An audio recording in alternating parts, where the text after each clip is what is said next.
Hello, welcome, welcome back. So we are at the last video of today's session on going deeper into neural networks, and we'll be speaking about residual networks. So what are they, the residual networks? So let's place ourselves somewhere in 2015. Where we have people have just proposed the VGG16 and in InceptionNet, and well, as we have seen in the first part of the course, people try to go deeper in order to reap even higher performances and scores in benchmarks. So it turns out that actually just stacking more layers to CNNs, at that point, it seemed to be not working. So here I have an example on a 20-layer neural network. The evolution of the training error or the loss function across training. You can see it has this shape. When we just augment the same network and turn it into a 56-layer neural network, we can see that the training error is always higher, right? So we are nowhere close to the behavior that we had with the 20-layer neural network, although intuitively we were hoping that it should be actually here, right? The 56 neural network. Interesting, and this pattern we can find it also on the test set, where we have practically the same relationship. We have a certain shape for the 20-layer neural network, and a worse performance, but significantly worse performance for the 56-layer neural network. So what was clear at that point is that deeper models are really hard to optimize and to train. So this was the entry point for residual networks. So yeah, the naming, well, it's here 2016, but actually the archive preprint was in 2015 as an ImageNet challenge. So this architecture was inspired or has origins in several papers from past years. It uses what we had in recurrent neural networks as skip connections.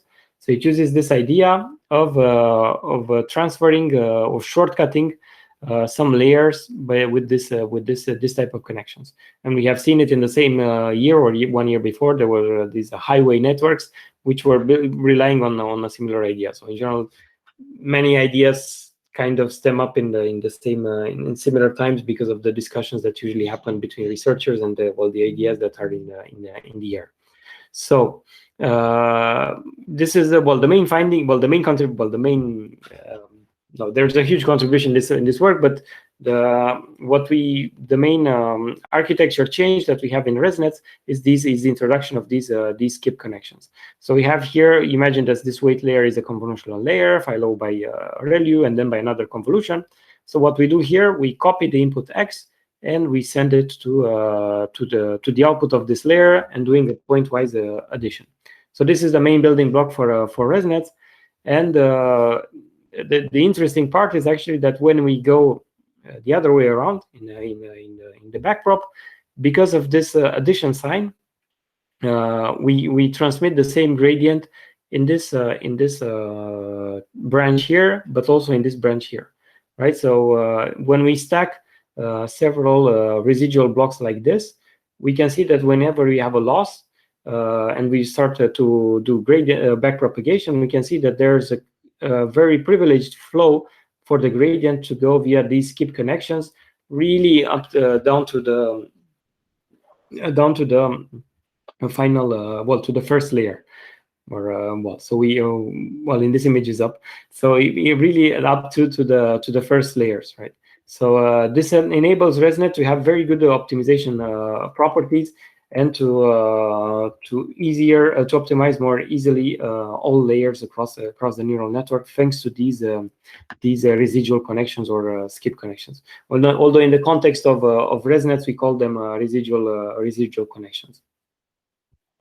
So what enabled Resnet at that time is that now we can train even deeper models than the VGG16 that we had at that point. So when the paper was released, the author proposed several variants of Resnet: 34, 50, 101, and 152. By the way, you can find all these model in all these variants of Resnet in the Torch Vision zoo. So we have these models on Torch Vision, and you can find them even pre-trained on ImageNet with all these variants. So what other architectural changes this triggered? So we can have here, we can compare here a VGG19 with a 34-layer residual network. So another thing that changed between VGGs and the residual nets is that our network is mostly convolution, right? You can see here just convolutions, and then at the end we do an average pooling, and we have a fully connected layer of 1,000 outputs for the classification. While in VGG, we typically had the 3 fully connected layers at the end, which were taking a lot of parameters, as we've seen before. So this completely removing these fully connected layers makes this architecture a lot lighter. Although deeper, it's a lot more efficient computationally. So just to give you the numbers, on a Resnet 50, we have 25 million parameters, while in a VGG 16, we had 138 million parameters, which is quite a big difference, right? You can imagine. While in the same time, we have an error of 525 versus 7.1. So it seems like really a very, very good deal, and it is actually compared to VGG, because we get a lot more compute, less compute, more computational efficiency, higher speed, and better performance. And well, I forgot to add the complexity. So we, in terms of flops, we have again, VGG is 5 times more up to 5 times more expensive per forward and backward than Resnet. So yeah, just to see, we'll compare the impact of adding residual layers in a network. So here, on the left-hand side, we have a 34-layer neural network and an 18-layer network. So it's simple networks, and here they're the equivalents with residual connections. In the thin curves denote the training error, while the bold curves denote the validation error. So we can see here, whenever we don't have skip connections, the smaller network does always better. It does always better. When we start adding skip connections, we can see that the order is reversed, and we can see finally that these types of architecture manage actually to emphasize to make use of this increased depth. Right, so we can see that the 34-layer neural networks is way superior to the 18-layer neural network across training and across metrics. So there's no, it's a clear gain at any stage during training that a deeper network trains better, and it gets faster to the same performance as with a smaller network. So I told you that there are several variants of Resnet that are out there, of 18, 34, 50, 101, and 152. You don't have to memorize those. So far, Resnet 50 is by far the most common architecture that you find in computer vision papers. So because it has a good trade-off in terms of flops, size, and performance. So people use it in general as default for what's what concerns image inputs. Well, you might imagine that designing these architectures might be a bit messy. Don't worry, you will not have to design them by yourselves. But it's interesting to see, and I'm putting this. This is why I'm putting this table here. That even though these networks have different types of different amounts of layers and significantly different, all follow the same design guidelines of having main convolutional 5 main convolutional blocks, like so conv1, conv2, conv3, conv4, conv5. What is different between them is the fact that we might have in a residual block, we might have more filters and more channels, like we do see here. For example, we have multiplied by 3, by 4, by 6. So we have a lot more filters and channels. So this actually increases the depth. Here we have 36, here 23 in the COM4 block. So with the common point across blocks is the size of the feature maps. So here after conv1, the image is drastically reduced to 152 or to 152. The input is usually 224 by 224. So in order to do that, we do 7 by 7 convolutions and max pooling. So this allows to aggressively reduce the size of the image to 152, 152. We continue with this downsampling, but now we are using normal convolutions of 3 by 3, and we this is how we process them. We at the output of this convolutional block, we reduce them to 28 by 28, then to 14 by 14, 7 by 7, and at this point we do an average pooling and we send them to the fully connected layer. So performance-wise, as I told you, it was again yet another game changer. So in that period, in the 2012, 2015, practically novel architectures were coming out each year. It kind of stopped at that point with Resnet because we reached a very stable point with Resnets. We are currently seeing a new change in machine learning right now with transformers. At the beginning, but we had this window of practically 5 years where Resnet was dominating, and we can see here that in the top 5 error on the test set, Resnet was way superior to all the architectures that we had at that time. So how do they look in practice in PyTorch? So I've added these slides just to show you that they're actually quite simple, because PyTorch with automatic differentiation does a lot of the magic behind. So since these networks are bigger, have this many blocks, it's more convenient to make just a function that designs these blocks. So we have a make Resnet block that creates a certain block with a certain number of feature maps and a certain kernel size. So a Resnet block consists of a convolutional layer followed by batch norm, a ReLU, a convolutional layer, and again batch norm. When we define our model, we have our init. So we know that we have k residual blocks. So this is how we create our Resnet by just appending to our list of blocks that each of the Resnet blocks that we have defined. Here in the forward, to have an idea on how it's actually we encode the skip connection, it says this, yes, that, right? So here B is one of our Resnet blocks, X is the input, which it's the output of the previous layer. So the output of our layer becomes itself plus the output of the Resnet block of this. And as I said, behind the scenes, Autograd automatic differentiation does the back propagation through the 2 branches during backprop. There are some specific modifications that we still need to take into consideration in order that were taken actually into consideration by the authors of this architecture, the designers of the architecture, Kai-Ming He and et al. In order to keep the number of parameters and computations manageable. So the tricky part in Resnet blocks is that we always have to have at the output of the residual block the same size of input and feature maps, right? So this can become tricky. So if we like a big constraint.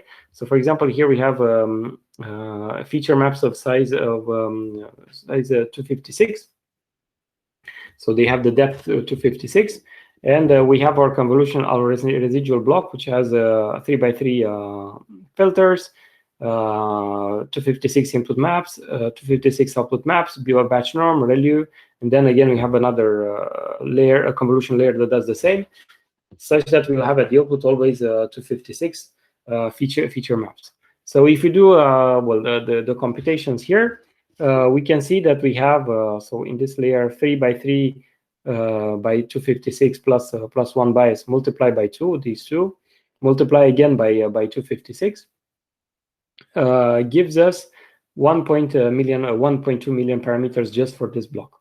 So if we start piling up these these blocks will it will be a very inefficient architecture. So what did the authors do for this problem is that they addressed it using the so-called bottleneck blocks, right? So the change is here. So instead of having 3x3 filters on these 256 feature maps, always at the input and the output, which is very expensive. What the authors propose is to first squeeze in the feature map. So you have here convolution 1x1 convolutions that move from 256 to 64. Do batch norm and rally on them. In this reduced depth of feature maps, we do 3x3 convolutions, and then we use again 1x1 convolutions to bring us back to 256 feature maps. And doing the math here, we have 256 times 64 plus 3x3 by 64 plus 1 by 64, which is the input. And then we have 64 times 26. And we have reduced here this to 7 TK parameters, which is a really appealing computational gain. So just in case it might not be clear for the 1x1 convolutions. So practically in 1x1 convolutions, we have our input feature maps, right? And they go like that. So the goal of the 1x1 convolution is really to squeeze the information on a certain on each pixel on the feature maps, right? So if I have here 1 1, so 1 1, so the output here when I'll output on when I'm doing a 1x1 convolution is a single feature map of the same size. So the main goal is not to capture any spatial information whatsoever, but it's really to squeeze in the feature map, right? So if I have, let's say that I have two, let's change the color.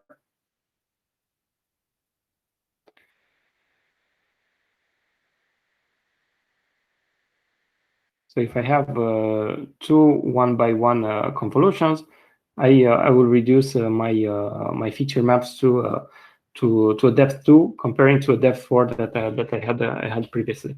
So this is a very efficient, very nice hack that we can do to always compress the depth of our feature maps, because what happens here is that since here I want to have I have an input of size 256, so I'll have to my filters should be of size 3 by times 3 times 256, because I need to have the same input depth as the depth of my input. And if I have 256 outputs, you can see why the score with these numbers are going crazy.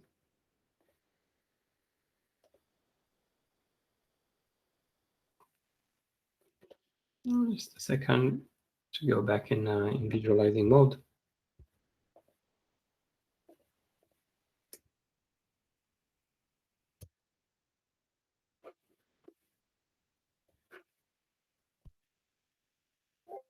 Okay.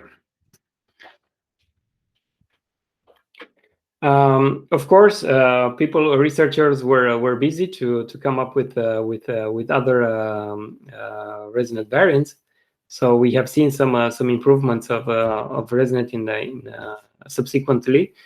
One of the most interesting one is stochastic depth networks, which allows training of up to 1,000 layers. So what they do, if you remember dropout, in dropout we were dropping at training time some units. What we do in stochastic depth networks, we drop out some layers, right? So we can see we drop out this layer, we drop out this one, and the authors arrange the dropout probability in such a manner that they always have just a few hundreds or tens of layers at each time in the network during the forward, and only at test time they actually use the entire 1,000 layers. So they were among the first authors to show that we can train a Resnet with 1,000 layers.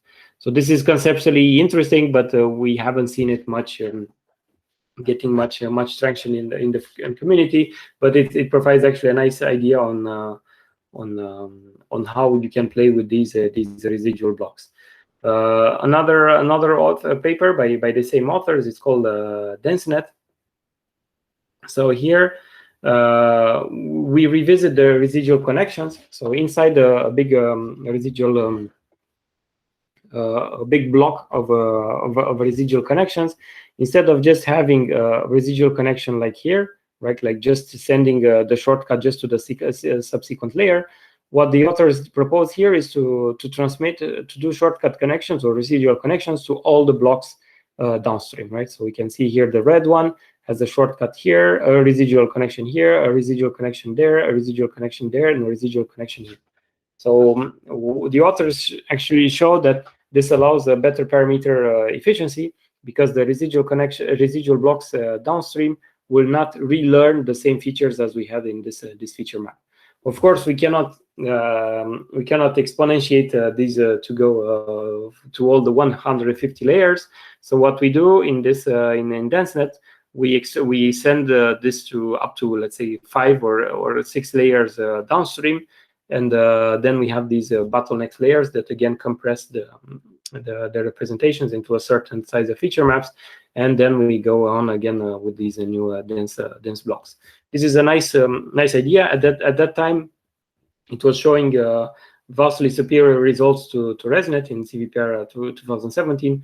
Eventually, the authors, some other researchers found that most of the gains came from various hyperparameter and training heuristics. And when we apply these training heuristics to Resnets, we actually get very, very similar results with DenseNet. This is to show you another another argument for why Resnets have become so popular and so mainstream, widespread across several communities. So they are quite famous for being a lot easier to train than previously. It's also it's certainly the skip connections, but it's also the fact that they you rely heavily on batch norm, and it's clear that this duo of batch norm and residual connections is a winning story, a winning combination. So what we have here, it's an interesting paper that proposes to visualize the loss landscape of neural networks. So what they do, they take a network that has been trained until convergence, until their minimum, and then starting from this minimum, they take various directions in the parameter space and move around and see how the loss evolves. So if we have reached a wide minimum, like here, we can see that it has a very nice shape, a nice value, meaning that we had a smooth descent here, and our minimum is quite stable. Here in this case, we have a network without skip connections, and we can see that we start from this minimum here, and when we wander around, we have a very, very difficult to navigate valley, right? So it's difficult for gradient descent to move around here. Certainly, it's not a very precise representation, but it does give some ideas on how the optimization might occur into these types of networks. And the authors make a more thorough study on various Resnets. So here we have the regular Resnets. Here on the second line we have Resnets, but Resnets look like networks with the same depth, but without skip connections. And wide Resnets, meaning that each layer has double amount of filters as a regular Resnet. So we can see that whenever we don't have skip connections, we're not doing well, especially in bigger depth, deeper networks. So the loss landscape is really messy. When we have skip connections, it becomes really nice. So we have really nice valleys with very many stable, smooth descents. And if even we make our networks even wider, we can see that actually it's a very, very easy to descend the valley that we have for gradient optimization. And while the authors made some other visualizations in 3D for various architectures. So we have here VGGs, which are very, very some very, very messy valleys. While here for Resnets 56 and DenseNet 121, we have some practically, well, something which looks like convex holes. And well, as a caveat, well, the problem is not convex. It's just that these visualizations that start from the minimum and exploring the space around them make it seem like well, that particular area of the space looks convex, but the problem itself is not convex at all. So it's yeah, at the higher level, it really looks like these types of values. So so this wraps up our courses for today, our video. So we discovered into more detail why going deeper in neural networks is a good idea, why it's important. We saw what are the limitations of going deeper, and we started to see some tools for addressing these limitations in order to still reap the benefits of that. So we discovered classic regularization like L2 regularization. We saw how to mitigate vanishing gradient via the activation functions, and then we saw how to perform regularization with tools which are specific to deep learning, so which are neural network layers, dropout, and in-batch normalization. And finally, we saw our last tool for allowing us to go into ever deeper networks, which are the residual networks via the residual skip connections. So I'll see you later in the practicals. Thank you, and see you soon. Bye bye.